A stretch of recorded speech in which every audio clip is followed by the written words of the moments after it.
Inamayan kasubong aga kang 24 anyo sa si Joyce Ariete Valentino kang Iriga City. Ang pagpasiring sa SM City Legazpi nga ni magpartisipar sa job fair kang Department of Labor and Employment o DOLE Bicol.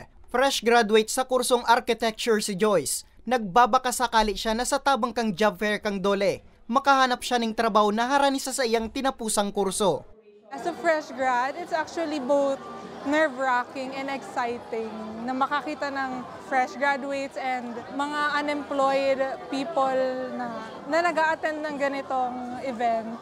Ugmaman ang 33 anyos sa si Richmond kang Legazpi City na may mga siring na programa ang DOLE na nagtatao sa siring niyang mayong trabaho ng panibagong paglaom. Hopefully, sana maging successful yung pag-apply natin dito.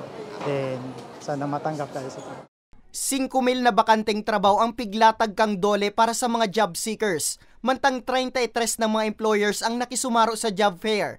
Kabali digdi ang Philippine National Police, BJMP, as in Philippine Statistic Authority. Nagpartisipar man maging ang Sunwest Care Foundation Incorporated. Yes po, pwede po silang mag-walk-in sa office po namin sa Bugtong, Legazpi City. Satellite office po namin yun. Meron din po kaming office po sa Lidong. Yun po yung main office po namin. And may recruitment hub po kami sa Embarcadero de Legazpi po. And pwede din po sila mag-send ng resume po nila through email po. recruitment@sunwest.ph and sunwestresources.recruitment@gmail.com. Sigun kay DOLE Bicol Regional Director Maria Sinaida Angara Campita, parte ang job fair sa selebrasyon ninda kang sa indang ika-90 anibersaryo. Kasabay kang job fair, nagkaigwaman ng livelihood fair as in kadiwa ng Pangulo.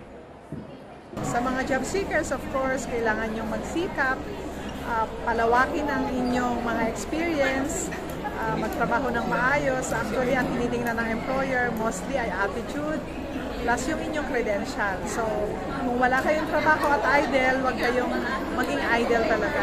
Magsikap kayo, mag-training kayo, marami po tayong mga offerings from TESDA, at para meron kayong additional credentials.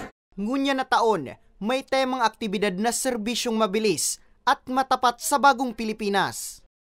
Para sa mga baretang tatak Bicol, Nomer Corporal